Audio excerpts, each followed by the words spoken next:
the image made like to corruptible man and to what?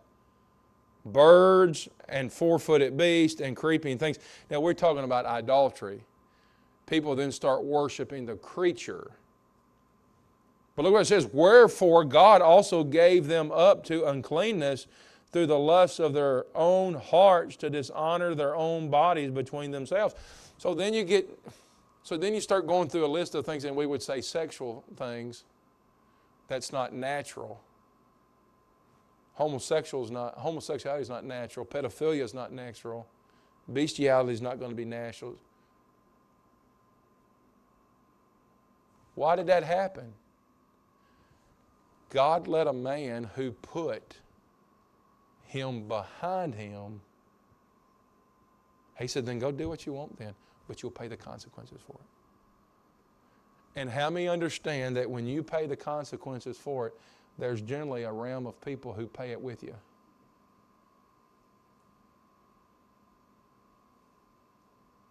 Right?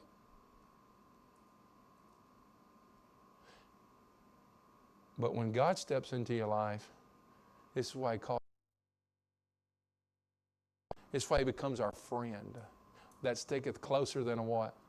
A brother. It's interesting stuff, isn't it? I don't know a life that's, I say heinous, because as you go through there, they dishonor themselves. Vile, the Bible says vile affection. This is where it says here, men burned with men. Women change the natural use. Don't. It's just why I don't talk like this in front of the kids. That's horrible, isn't it? Why? Because God was behind them, not in front of them. Somewhere in their life, they said, God's not who He said He was. Okay.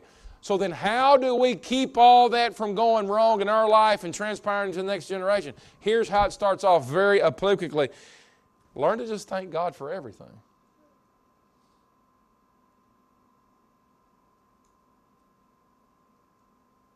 My dad's not too verbal or emotional or on the subject, but my dad was raised in a very rough environment. Just a very rough environment.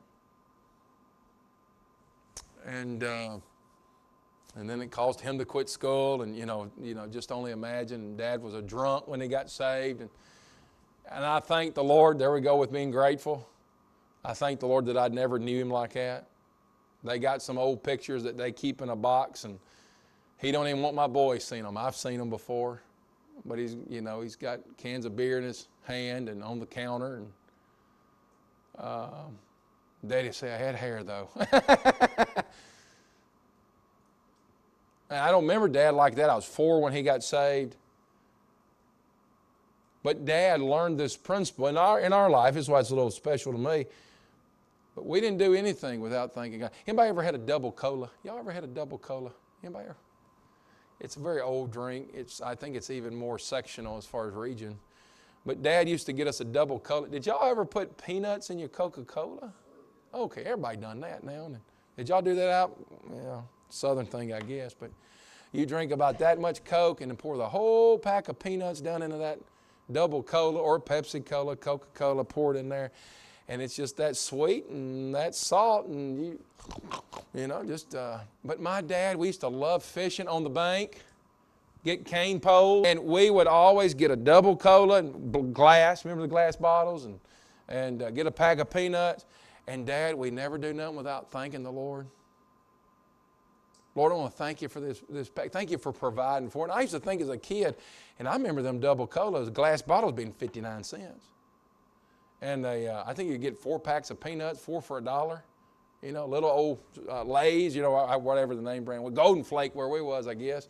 And but Dad always thanked the Lord. And I said to Daddy one day, it's just a Coca-Cola. Why do we got to pray for a Coca-Cola? And my dad would say, son, in everything you got to give thanks.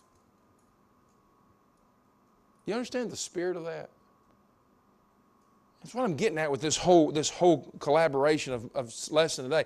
There's a spirit of prayer, But that spirit has got to lead into thanksgiving, because thanksgiving is the thing that leads to gratitude. Gratitude is that issue of being grateful. And listen, we live in a generation today as a whole. I'm not saying, we got some very good young people here, but they will cease to be good if they don't stay consistent. They've got to grow from word lips or mouth lips of thankfulness to where they learn to be thankful. My children, my little ones especially, and of course they're immature, but somebody gives them something at church, and I said, you tell them thank you? No, I didn't say thank you. Get over there and tell them thank you now. All they care is taking the candy wrapper and running with it and making sure their brothers don't get it. And, that's immaturity, and we understand that. But we are obligated to teach them lip service to a point, but pray to God that it reaches gratitude and they're grateful, so that one day it goes to praise. Now, I'm not raising them just to praise me, and I don't need them to lift me up. But I want them to say, my dad, if there's anything that I'm longing for, is that my dad led me to serve the Savior that is greater than I. So how does that all start? It starts there with everything we give thanks.